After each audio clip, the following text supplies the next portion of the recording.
Wellesley-Weston Lifetime Learning offers non-credit courses to seniors in the Greater Boston area. For more information about WWLL and links to our videos, please go to www.llcourses.org.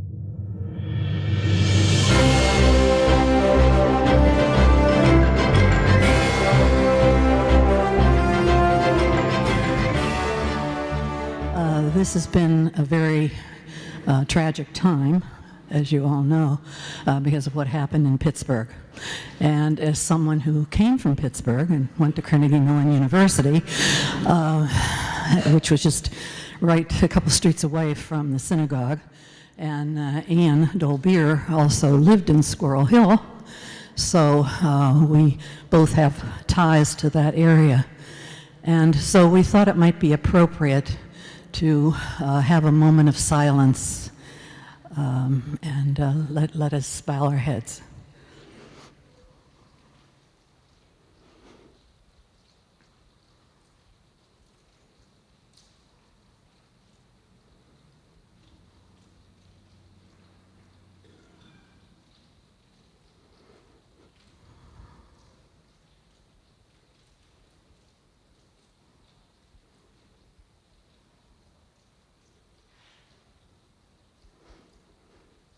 Okay, we will continue now.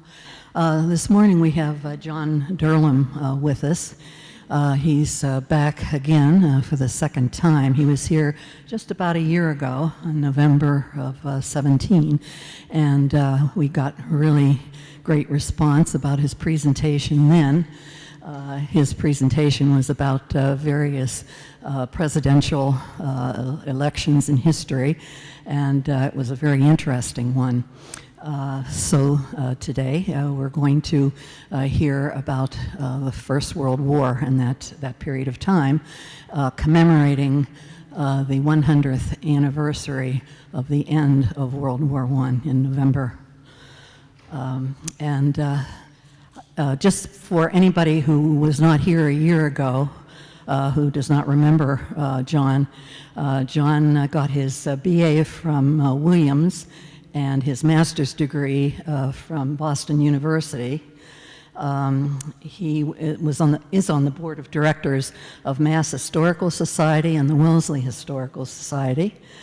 He's taught world and American history at LaSalle, Newberry College, Mass Bay Colleges since leaving the business world because he wanted to pursue his first love of history. And he's doing a good job with that. Let's see, as I said, he was here a year ago, and now he's back by popular demand. Okay, so let's welcome John Dirlam. Thanks, Marion. Thank you for not sitting in the front row. Because I teach, I tend to prowl around a lot. But as a homeowner, all I can do is look out the window there, and when I see all that water cascading down, my first thought is, uh-oh, the gutters are blocked. I got to go out and fix them. So thankfully, I don't have to do that here. But anyway, yes, this talk is in honor of the 100th anniversary of the armistice, November 11th. 1918, which of course is honored as Veterans Day, especially important to all of us who are veterans, in fact. And it always warms my heart that so many restaurants these days provide free meals to veterans on November 11th. That's very heartwarming, including the ones right here in Wellesley, in fact. And so anyway, but let me just quickly let you know why the First World War, the Great War, as it was called. If you see a war memorial and it says the Great War, you know, of course, it was built between World War I and World War II, by definition, because until we had to regrettably start numbering our world wars, it was always referred to as the Great War. Some of us actually still call it that for historical purposes. But I got interested in it because of my own family history. My grandparents are all immigrants. On one side, they came from Germany. They were good, basic German Lutheran Protestants. On the other side, they were Belgian Catholic war refugees who fled the Huns in 1914 to come to America, just as the Germans basically went through Antwerp. And so I grew up, my grandmothers both lived to be well past the age of 90. I grew up hearing two versions of the Great War, and specifically about America's role in it. The Germans never understood why America fought the fatherland. That made no sense to them at all.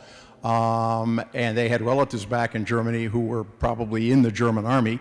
And my Belgian war refugee grandparents never understood why it took America so long to get into the war, because their sympathies obviously lay someplace else.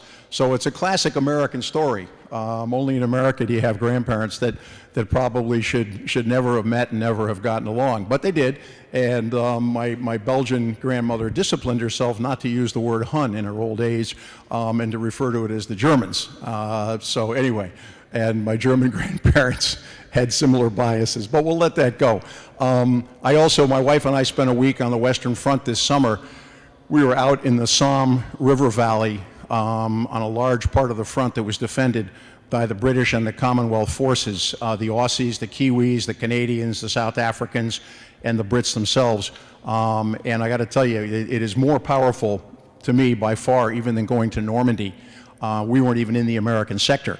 We were in the British Commonwealth sector, and again, the extent of the casualties in that war are just appalling, and it is just hard to wrap your hands around what happened in that conflict. But we're going to talk a little this morning about how America got involved, because as many of you know, we were involved not immediately, but very slowly. And there was no Pearl Harbor event in World War I. There was nothing that all of a sudden got America convinced lock, stock, and barrel that we should be part of that war.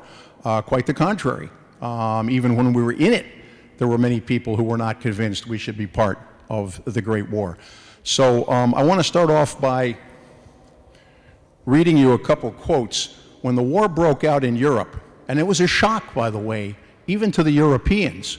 There had been other crises in 1905, in 1908, in 1911. There had been two small wars in the Balkans in 1912 and 1913, none of which had led to a major conflict among the great powers. And there were three major alliances, as many of you know. The Brits, the French, and the Russians represented one alliance, and the Germans and the Austrian Hungarians represented a second alliance, who were going to be joined very soon by Turkey. And then later on, the Italians decided to join the Brits and the French and the Russians. So Europe was shocked. Any of you seen Downton Abbey? Do you remember the episode where all of a sudden the lord of the manor has to explain to his guests at a lawn party that England is now at war with Germany? And they were stunned. And that's a very accurate representation. In America, we were so astounded that the Europeans would go to war like this. Here's a couple of newspaper editorials from the day after war broke out, which was the first week of August 1914. William Howard Taft, the former president, says the war represents a retrograde step in Christian civilization. The New York Times basically says, which was not an isolationist newspaper, says the European nations have reverted to the condition of savage tribes roaming the forests and falling upon each other in a fury of carnage to achieve the ambitious designs of chieftains clad in furs and drunk on mead. And one other newspaper says, we have never appreciated so keenly the foresight exercised by our forefathers in emigrating to this country. So people are saying the Europeans have lost their minds. They've gone nuts. And the last thing we want to do is get involved in a bloodbath in Europe. And in fact, by the end of December, by Christmas of 1914, there were already 1 million dead soldiers in Europe. The war gets off to a horrific, bloody start, winds up, as many of you know, in trench warfare on both the Eastern Front and to a lesser extent the Western Front, the Western Front and to a lesser extent the Eastern Front, because the new weapons that are being utilized in this war for mass killing are so horrific that people basically, the troops wind up being in trenches to avoid constant bombardment by artillery or machine gun fire, or a little later in the war, newer developments, basically things like poison gas, and then later on tanks and airplanes and barbed wire, which basically made the fronts a killing field unseen before in America, in human history, even in the American Civil War, which was pretty horrific a few years before. But the bottom line here is America is happy not to be part of this and has no interest. There's almost nobody, Republican or Democrat, liberal or conservative, who wants to be part of that war. And that's slowly going to change until by 1917, America actually will be joining the war and will turn the balance of that war in favor of the Allies and against the Germans and the Austro-Hungarians. So, how do we get there? How does that happen? Is really the question. In 1915, as I think some of you know, there is a significant sinking that is going to start to shift opinion, but only slowly. The British had immediately blockaded the North Sea and therefore almost all German ports when the war broke out, as the British always did in war. The British had a dominant navy and not such a good army, and so they always used the blockade, as they did against us in the War of 1812 and our Revolution, and as they had done against the French and their other enemies. The Germans did not have much of a surface fleet, but they did have a new invention, the Unterseebooten, the U-boat, the submarine. And so basically the Germans start sending out submarines to do the same thing. They impose basically a blockade around the British Isles and around France, and essentially they start sinking any vessels, especially if they're flying a belligerent flag, a British or a French flag. They start sinking vessels that are within that war zone. And they announce the fact that they're going to do that. Well, one of the first casualties, as many of you know, of that unrestricted U-boat warfare was the Lusitania. A British passenger liner carrying about 2,000 passengers and crew is torpedoed and sunk, goes down within 20 minutes off the coast of Ireland, basically on its way from New York to England. Now, what makes the Lusitania an interesting case, any of you read the book Dead Wake? Okay, by Eric Larson. Very interesting book. The Lusitania was indeed carrying passengers. It was carrying a lot of Americans. It was also carrying hundreds of tons of ammunition and other weaponry. It even had some British soldiers on board. So it is sunk. The Germans warned Americans in New York, don't sail on this ship. We view this ship as a legitimate target of war. This is a munitions vessel. It's sunk. There's a loss of, I think, over 1,200 lives, 128 Americans, men, women, and children, a lot of women and children. And Americans are outraged. This is barbarism in the eyes of most people. Woodrow Wilson says, no, this is not an act of war.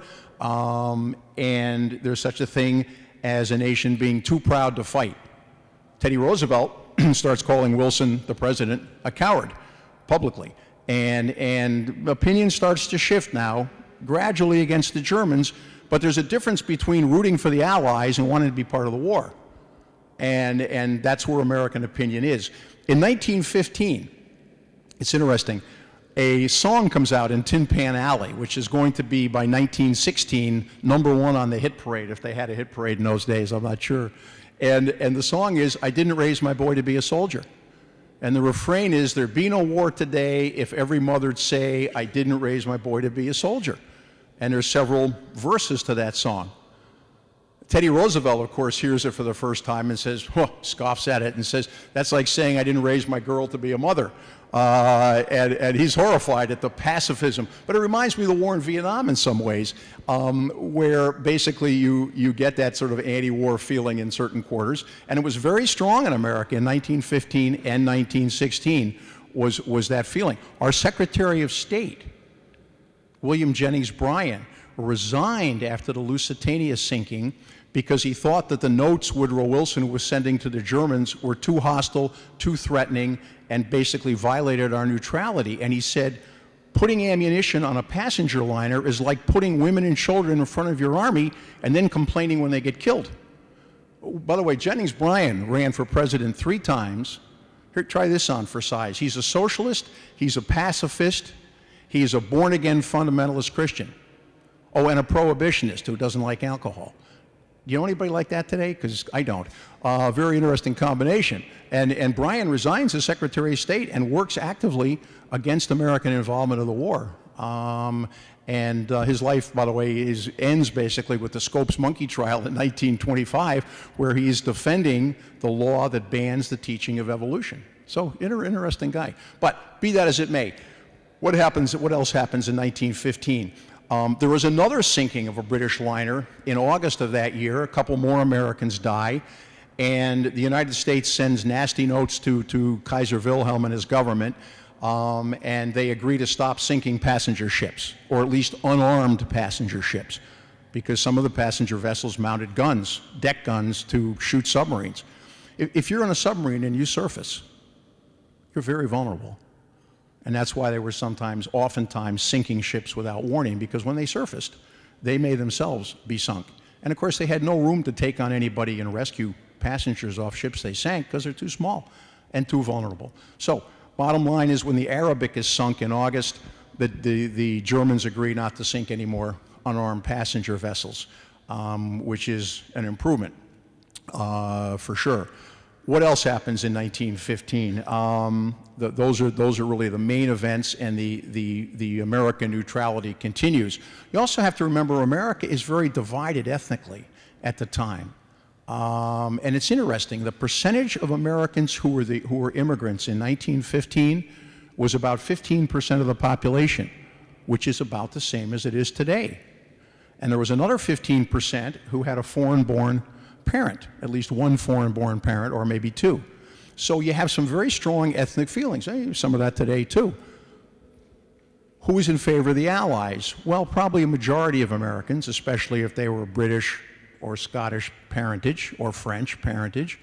But if you were Irish American, the enemy of England is often your friend. If you are German or Austrian American, why would America be opposed to the fatherland?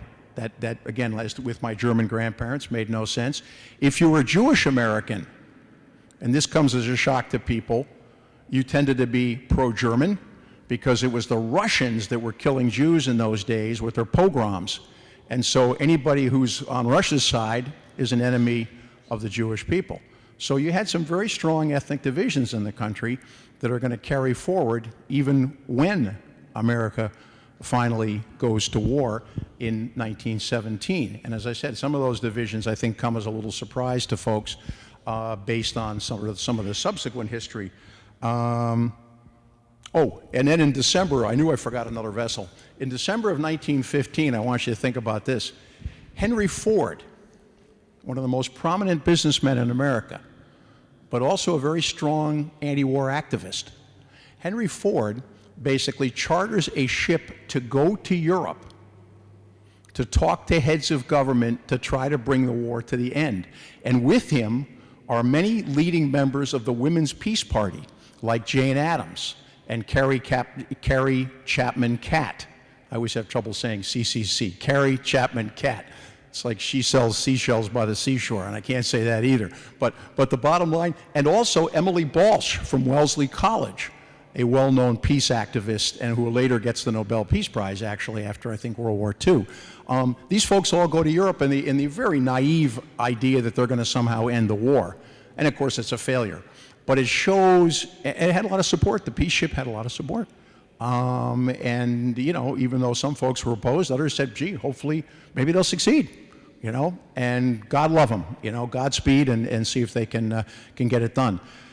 So, 1915, the United States is nowhere near getting involved in the Great War. 1916, what happens? Well, the Germans sink another ship, this time in the English Channel, a ferry, the Sussex, and after a couple more nasty notes from the United States, they agree not to sink any unarmed vessels of any kind. No passenger ships, no ferry boats, no merchant vessels. Nothing will be sunk unless it has been stopped and warned, and the passengers are off in lifeboats. And so basically, German U-boat warfare, to a large extent, is restricted throughout all of 1916. And as a result, no surprise, more vessels are getting through to England and France, bringing supplies, whereas the blockade around Germany continues to choke the German people, who by 1916 are starting to lose weight. Think of Venezuela today, where the government policies are so inept that people are literally starving.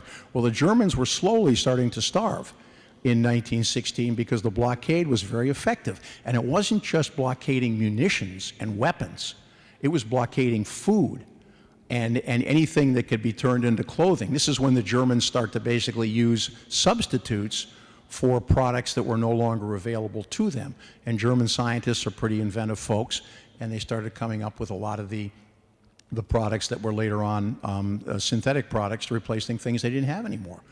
So what else is happening in 1916? Well, there was an Irish rebellion, certainly not the first. 1916, the Irish rise up in Dublin on Easter Monday, and the rebellion is very quickly put down by the English. The rebellion, by the way, was funded and armed by the Germans. So now you have England staring at a fifth column, an internal threat funded by the German enemy. They put the rebellion down and they execute I think the top 15 leaders of the rebellion. They're shot by firing squad. And this further enrages Irish Americans, of course, and the British were perhaps overreacted a little, but on the other hand, the threat to England was significant. And so that further alienates Irish Americans from the cause of the Allies. Also in 1916, we see more incidents, I should say, of German sabotage. There were rumors of German sabotage. There were ships that, were going to England that mysteriously broke down at sea, or there were malfunctions in munitions factories here in America that were making ammunition for the Allies. But in July of 1916, there was the Black Tom explosion. An entire munitions depot in Hoboken, New Jersey, blows up one night, and with such violence that shrapnel basically hits the Statue of Liberty. I'm not an expert in the geography of Lower Manhattan, but that's a pretty long fetch, and it blows out windows in Brooklyn and in parts of Lower Manhattan. So this is, at first, no one's quite sure what happened. Maybe it was an accident. We don't learn until after the war that it was indeed German sabotage. But German sabotage is suspected, and this confirms the notion among some Americans, at least, that Germany views us as kind of an enemy already, even though we are a neutral party, at least nominally neutral at this point. Also in 1916, the preparedness movement gets going in America, led by people like Teddy Roosevelt in particular, General Leonard Wood and some others, that, at some point, we may wind up getting dragged into this war. Therefore, we need to start improving our armed forces. Of course, Bryan says, if building up your armed forces in the name of preparedness was a way to prevent war, Europe wouldn't be at war right now. And that's the anti-preparedness approach. But Congress passes two bills, one to double the size of the American Army to a grand total of 200,000 men, so it's not a very big army, and the other was to build about 150 new ships, warships, for the Navy, some of which got built, some never did. And to pay for all this, rather than just going into debt the way we do today, to pay for all this, they raised income taxes, and the income tax was a very new thing in America. It only started in 1913. The lowest rates were 2%, the highest rates were 65%, higher than the highest marginal rates are today. And so that was to basically pay for the preparedness campaign. All during 1916, there was that debate. Oh, and for the first time, we have ROTC chapters on college campuses. And so this all comes about in 1916 as people are fearful that, in fact, we may be heading toward war, and if that happens, we need to be prepared, as Teddy Roosevelt would have said. And at the end of 1916, we have a presidential election. In fact, it's one of the closest ones in American history. And this is kind of interesting. Charles Evans Hughes is the Republican candidate. He is probably, at least in my eyes, one of the greatest Americans that most people have never heard of. And Charles Evans Hughes, when he was nominated by the Republicans, was sitting on the Supreme Court. He was one of the justices. He's later going to become a Chief Justice during the FDR presidency. In fact, he led the campaign against FDR's court packing scheme later on. He had been governor of New York, and later on he's going to be a Secretary of State. This is a guy who had every significant role I think in America has to offer except the presidency, and he took a shot at that. The election appears on election night to have gone to Hughes. He wins the whole Northeast. Wilson wins a good part of the rest of the country. California is about that close. And Wilson wins California by, I think, 3,000 votes, wins its 13 electoral votes, and that is the balance in the Electoral College. One state, sounds like 2000 with Florida, right? It's very similar, and it was almost as close as Florida was in the Gore-Bush year in 2000. So bottom line is that Wilson is elected again, probably because Teddy Roosevelt, God love him, I like Teddy Roosevelt, but he campaigned very aggressively for Charles Evans Hughes, and he campaigned very aggressively on a preparedness platform, whereas Wilson was campaigning on the platform of he kept us out of war. At the Democratic Convention, people started chanting, what did he do? He kept us out of war. And so Wilson basically is going to be elected, re-elected, I should say, on a campaign if he kept us out of war. The irony of that, of course, is that a month after Wilson is inaugurated for his second term, on March 4th, 1916, a month later, we are going to be in the war. So you look at me with a puzzlement on your face, as you should, and you say, how the heck did that happen? And that's a very legitimate question. What the heck happened that would get the United States to all of a sudden come into the war after our president had been elected on a platform to keep us out, and after Didn't Raise My Boy to Be a Soldier is the best-selling song in America, which it was. Everyone, what's the one you folks think of as the best World War I song? You think of Over There. Sure, absolutely. There have been books written with that title, Over There, about World War I. That doesn't get popular until 1917 and 1918, when we are over there. So bottom line is what happens. Here's what happens. The Germans roll the dice on one of the greatest high-stakes gambles in the history of the world. In early 1917, the Germans realize they have a chance to win the war. The French army is about to mutiny. The French army has taken such horrible losses that strikes are breaking out along the line of the French army, and they are starting to refuse to attack. The Russian army is in such horrible shape that revolution is imminent, and indeed the socialist, not the communist revolution, but the socialist revolution breaks out in March of 1917 in Russia. Russian troops were going into battle without weapons.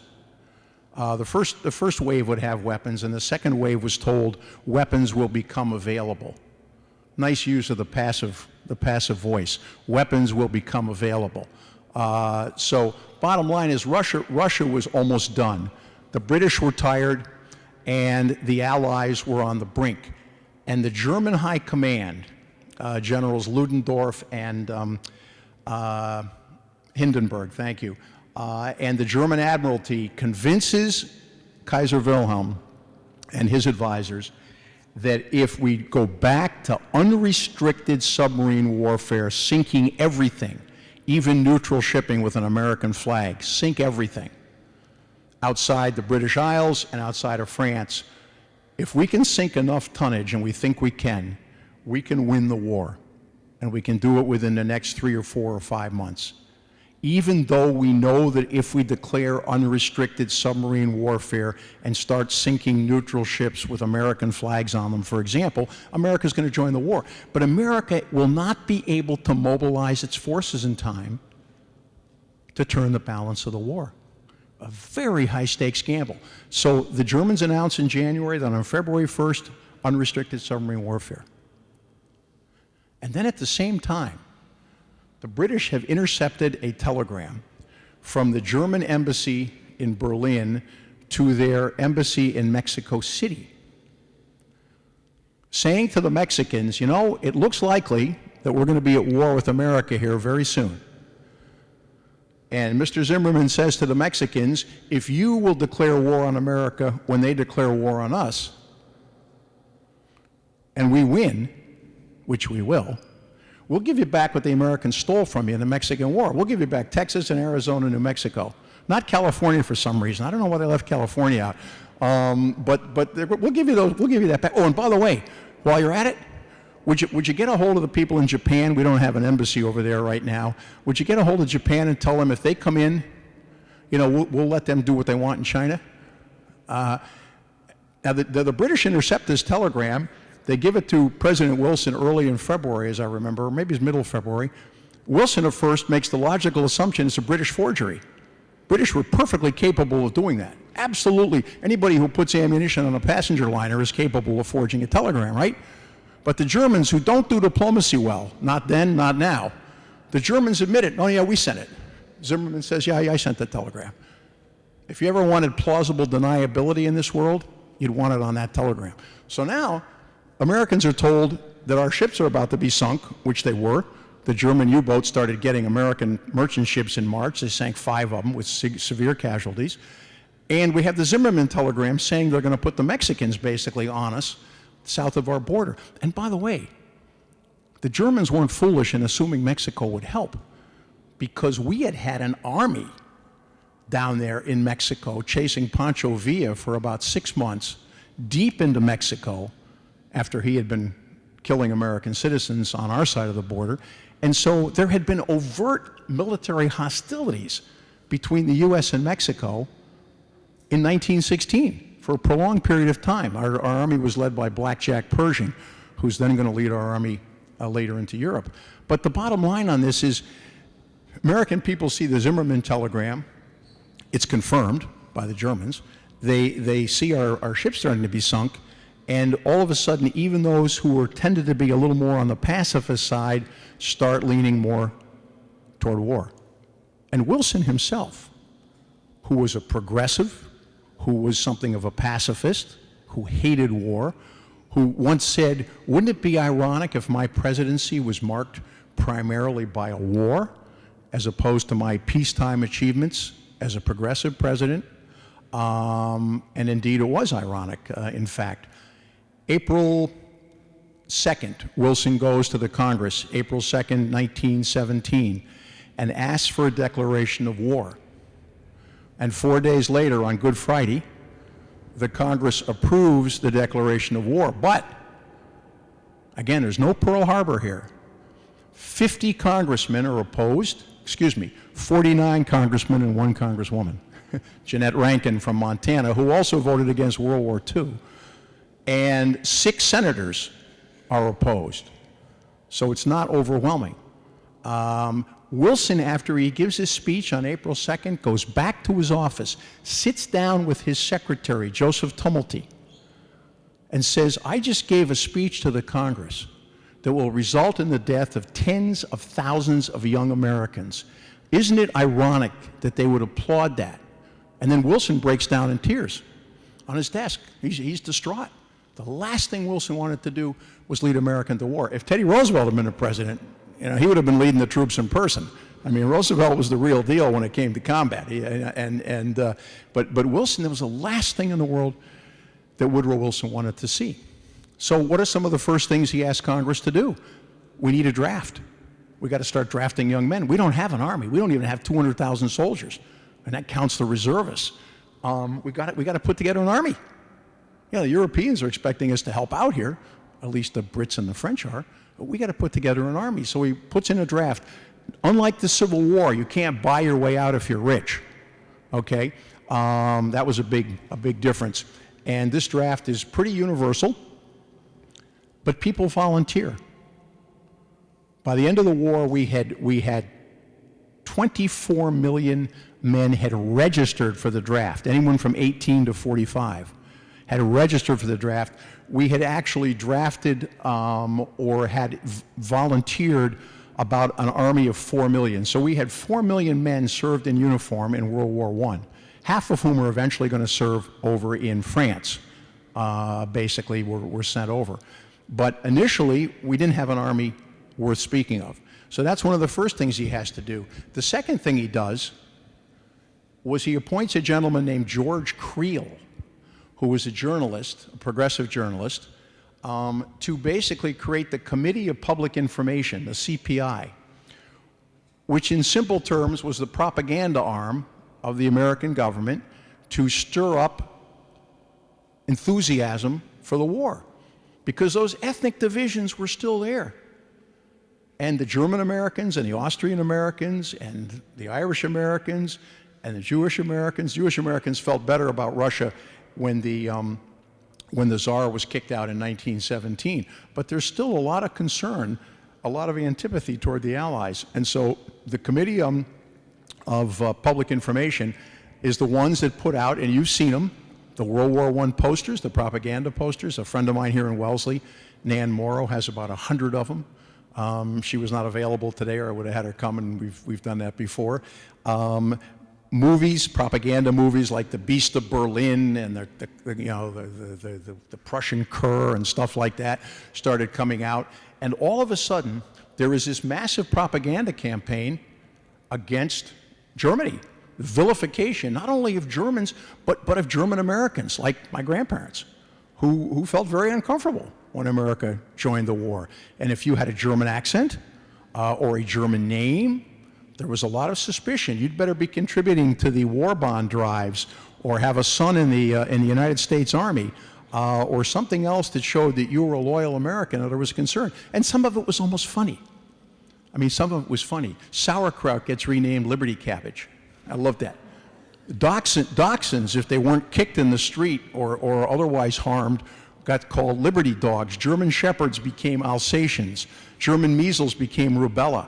And people changed their names. Dwight D. Eisenhower's name was anglicized, I think, at about this time. Our great World War I flying ace, Eddie Rickenbacker, his real name was Reichenbacher, and that was respelled to make it more American. My surname happens to be German, but it could be anything, so we didn't have to change that. But many names were changed, and people who were German nationals were imprisoned. Ernst Mach was the director of the Boston Symphony Orchestra, the BSO. He spent the rest of the war in jail. Now, he wasn't German American, he was a German national, but he was imprisoned. German music wasn't played. Try to think about that. Think about the BSO one year, a program with no Bach, no Brahms, no Beethoven, no Mozart, no Wagner. I mean, all of a sudden, a lot of these people were banned. German language was not taught anymore in the American schools.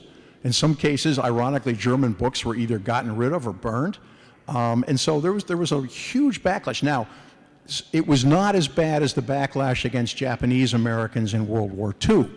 Nobody interned German Americans in concentration camps, partly because there were too many of them, but there wasn't, and because others were fully assimilated and had been in America for many, many generations.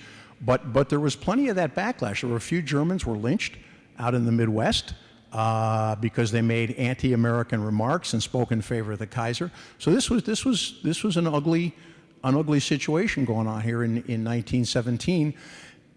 And people who were opposed to the war, in some cases, were imprisoned. We passed an Espionage Act in 1917 and a Sedition Act.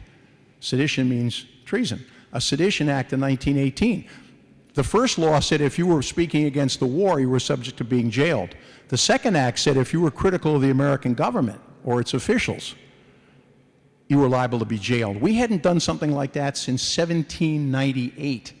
When President Adams got the Congress to pass Alien and Sedition Acts that were somewhat similar, actually.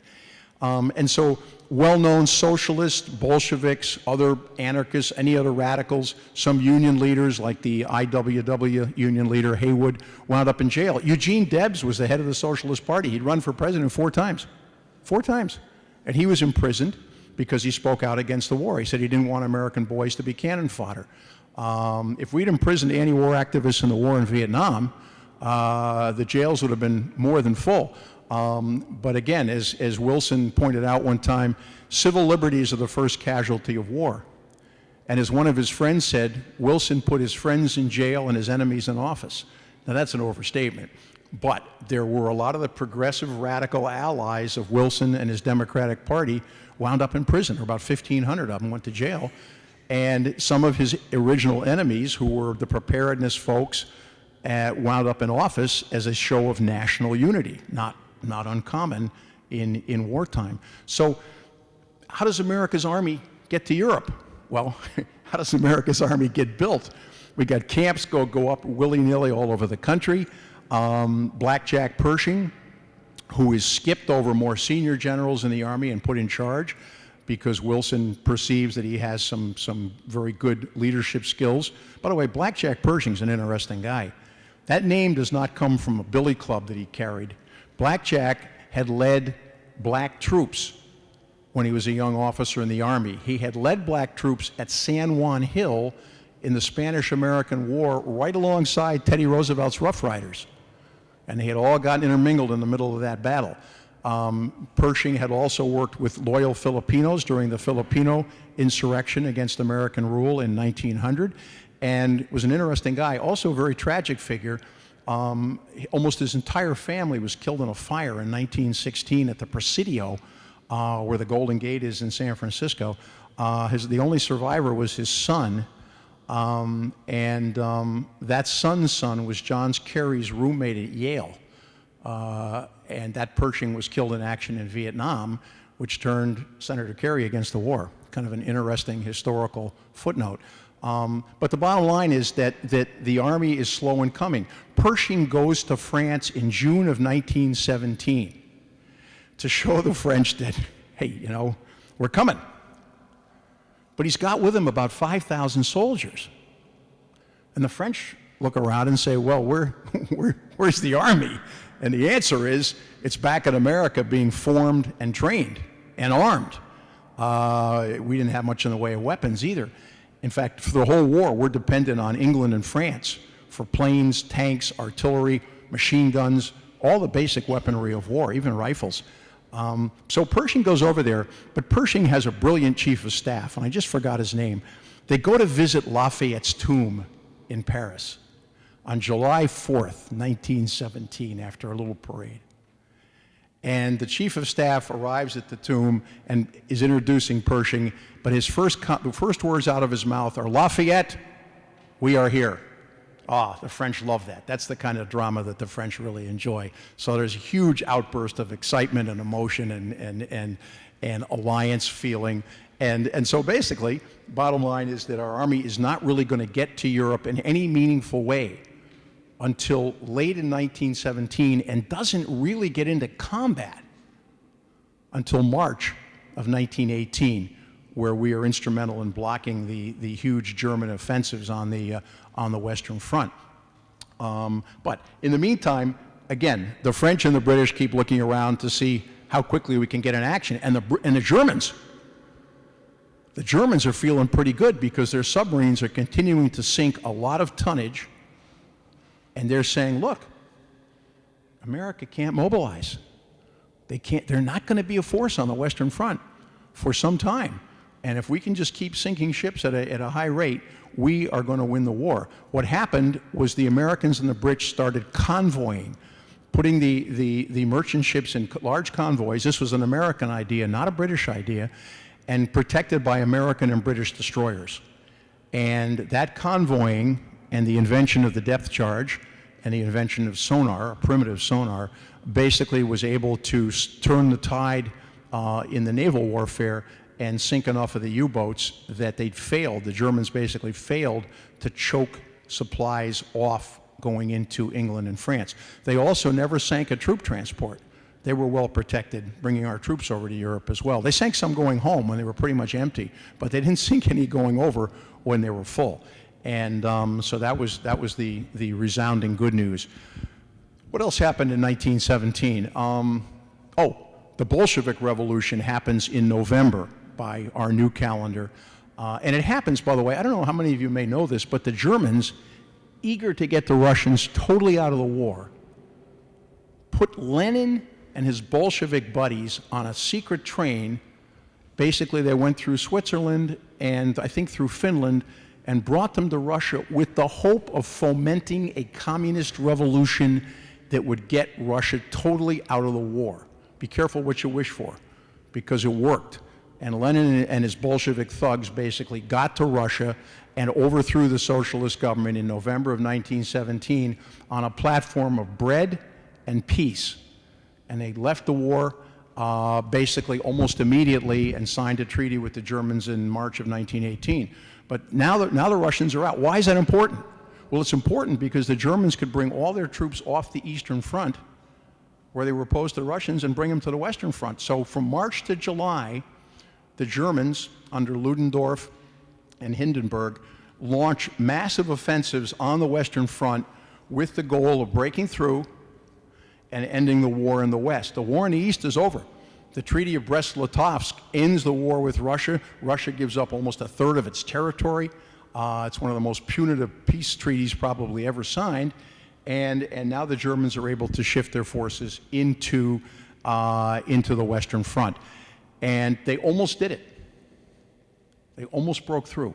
The German offensive starts in March, right about the time that the American troops are finally getting to Europe. We're sending 200,000 men a month to Europe at that point, and it is American troops who are thrown into the line, badly trained, in some cases not particularly well armed, but badly trained, are thrown into the line, and their enthusiasm and their willingness to take risks that the British and French at that point had learned not to take because of the huge casualties, the American willingness basically to take those risks and to take those casualties stops the German offensives in July of 1918, mostly along the Marne and the Somme rivers. And then starting in September, and from September to November 11th, the Allies do their own counteroffensive. The American troops basically are the difference. And by the end of the war, there's 2 million American troops in France, and they indeed make the difference on the Western Front in terms of pushing first the Germans back at famous places like Belleau Wood, where the Marines were involved, in Chateau Thierry, and then later in the Meuse-Argonne Forest and the Saint-Mihiel salient. All those places were decisive battles. If you look at the casualties in World War I, America's casualties by comparison with the Allies or with the Germans and Austrians were actually very small. I hate to say that because it sounds like I'm minimizing it, but the total death toll was about 115,000 American troops, half to disease. The Spanish flu breaks out toward the end of the war and kills 50 million people in Europe and America. So we lose half, 115,000 to disease, and half in combat. That's roughly the number of losses of a Romania or a Serbia or a Bulgaria. The losses to the Allies, the English had a million dead in the British Commonwealth. The French had 1.5 million. So they looked at the American contribution as small, but it was decisive. There's no question. If the United States had not entered the war, if the Germans hadn't made that gamble and lost, and we had not entered the war, most historians would argue that the Germans would have won. In fact, there's a famous British historian named Niall Ferguson who wrote a book 10, 12 years ago called The Pity of War, where he argues that the English should never have joined the war, and that if they hadn't, the Germans would have won, but there wouldn't have been a Hitler and there wouldn't have been a World War II. Now, that argument doesn't go down well in England. In fact, Ferguson doesn't teach in England anymore. He teaches over here now in America. I'm not sure he was ridden out of town on a rail, but they were not happy with him in England for positing the idea that the Brits should never have joined the war. And the Brits came into the war when the Germans invaded Belgium on August 4th, 1914. But the bottom line in all of this is that the American presence there at the end was decisive. And it wasn't just the numbers of troops. It was their eagerness, their enthusiasm, their freshness, their naivete is probably a better word, in terms of being willing to basically assault defensive German positions and take very heavy casualties for the number of engagements that we were involved in. And that is exactly what happened. Of course, when the war ended, the French and the British, again, kept looking at us as a junior partner. In fact, they kept arguing that our troops should have just been amalgamated into their units and things would have been much simpler and much better. But General Pershing and President Wilson insisted that our troops stay under separate command, American command, fight alongside of our allies, of course, but not fight just as part of their units. And by the end of the war, the senior French general, Ferdinand Foch, was in fact the commander of all the armies, sort of the way Eisenhower was in World War II. And so our armies would take direction from the French, but we were not part of the French army as such. So that was a fairly significant effect, obviously, on the whole war. I'm just trying to make a take a quick look at my own notes to see what I've left out here. And I know we're getting a little close to the end of our allotted time because I can see Marion Stevens behind me looking at her watch. See, I'm used to being in a classroom and looking for a clock up on the wall, you know, and there isn't one. Or I glance over my shoulder looking for a blackboard, and there's not one of those either. What else did I want to just mention? Oh, and I did allude to the outbreak of the Spanish flu. From September to about December of 1917, as I said, 50 million people are killed. The flu, we don't know where it originated. We think it originated in Spain, but that's not sure. But it was very virulent, and it did something very unusual. Diseases normally kill the young and the old. This one killed people in their prime. It killed young men and women in their 20s and 30s for reasons I don't think we still understand. And so it killed a lot of servicemen and had killed not as many as combat, but pretty close, and that was a pretty ugly situation. Okay, I just wanted to conclude my formal remarks here. Just tell you a little bit about the town of Wellesley in World War I. We're sitting in Wellesley. I happen to have access through the Historical Society to very nice records about who served from Wellesley. And this gives you an example. Wellesley was not atypical. The town had about 5,000 people during World War I. Today, I think it's about 25,000, so it's 5 times bigger. We had 360 folks served in some capacity in World War I, 360. 329 of them served in the American military, and they're the ones whose names are up on our war memorials. 31 others served either in the Merchant Marine, or there were 13 women who served primarily in the Nursing Corps or the Red Cross or the Salvation Army overseas in some other capacity. And then there were some who served in foreign armies, the Canadian Army in particular.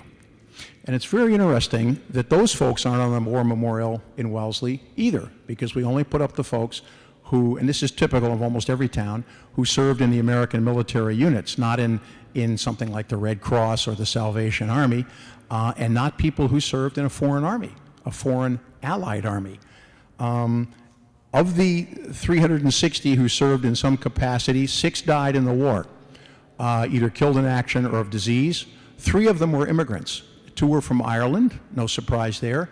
1 was a black man from the British West Indies, with the unlikely name of Texas Burton, not exactly a Massachusetts name. And 3 others had been born here in Wellesley. 2 more young men who had been born in Wellesley were killed in action in the war fighting for the Canadian Army. Their roots were in Nova Scotia. When the British joined the war, the Canadians, of course, joined the war, they put out a call. Anybody with ties to Canada or anybody who just wants to go fight the Germans, come across the border and sign up. And 2 young men from Wellesley, born and raised here, went and fought and died in the Canadian Army. But their names are not up on the war memorial either, because they fought for the wrong army. And by the way, there were 15,000 young Americans who went overseas to fight for the Allies, in most cases for the Allies, in a few cases for Germany, before we ever joined the war. And the most famous of those was the Lafayette Escadrille. Anybody know what the Lafayette Escadrille was? It was pilots flying French planes for the French Air Force, but they were young Americans. A lot of them were like Ivy Leaguers who had volunteered in a burst of idealism. One of Teddy Roosevelt's sons, I believe, was in the Lafayette Escadrille. The first young American who died in the Lafayette Escadrille was a man named Edmund Genet, G-E-N-E-T. Don't ever put this in a novel. You'll be laughed out of your editor's office. His great-great-grandfather had been the French ambassador to the United States during the French Revolution and had been basically declared persona non grata after offending George Washington and was sent home. As he was getting ready to go home back to France, he opened his mail. And one of his friends says, "You're on the list for the guillotine, courtesy of the Reign of Terror. We suggest you remain in America." So he did. He stayed in America. He married a rich woman in upstate New York, lived happily ever after, and his great-grandson died fighting for the Lafayette Escadrille in 1916, interestingly. By the way, Teddy Roosevelt, all 4 of Teddy Roosevelt's sons were in combat. 2 were gravely wounded, 1 was lightly wounded, 1 was killed in action flying planes in the American Air Force in 1918. And Roosevelt himself died 6 months after his son Quentin was killed in action. He was only 60 years old, Teddy Roosevelt Sr., and people said he died of a heart attack, but his friends said it was, more of probably a combination of a heart attack and a broken heart, because Quentin was the one most like Teddy Roosevelt. But when Quentin Roosevelt was killed, the Germans tried to make propaganda and said, well, look, we just killed the son of the former president of the United States. And the American response was, all of his sons are in combat. Where are the Kaiser's sons? Well, the Kaiser's sons were all sitting at large mahogany desks somewhere, in staff positions, nowhere near the front. But anyway, so what was the sum total of the Great War, or the World War I, as we now call it? 10 million young men were killed in action or died of disease during the war. Twice that many were wounded, of course. That's normal percentages. The war cost $260 billion. I think our cost was about $30 billion of that total. The destruction, of course, was massive. But I would argue, without trying to be too pessimistic, that the real casualty of World War I in Europe, not in America, but in Europe, was a loss of faith that the future would always be better than the past. Because they didn't just lose 10 million. They lost the best, the brightest, the most patriotic, the most idealistic, the future leaders at all levels of society, from the trade unions, up to the prime ministership. The best and the brightest in that war volunteered first, and the casualty rate among the junior officers was just appalling. Go to Oxford or Cambridge and look at the chapels. Look at the memorial rolls, or think of the movie Chariots of Fire when they showed one of those chapels with the names of the dead. I mean, that was your future leadership of England and France and Germany and Russia and Italy. Every country over there that was part of that conflict made similar sacrifices. The Germans lost 2 million, the French 1.5 million, the English 1 million, the Russians 2 million, the Italians 500,000. And again, it was the best and the brightest, the most idealistic, the most patriotic, and I don't think Europe ever regained the confidence in the future. And obviously, the Treaty of Versailles, which ended the war for many reasons I won't get into here, ultimately led to the rise of Hitler and to the outbreak of World War II. The only country that wanted to do it again in World War II was Germany. They were looking for revenge. Nobody else in Europe wanted to go to war again. But I think most people think of World War II as being the ultimate downfall of Europe. I think it was World War I. I think that's when they broke their spirit, broke their morale, broke their sense that the future would always be better than the past. And I think that's the really great tragedy of the First World War. All right, well, thank you very much. Thank you, John, for coming. It was very interesting.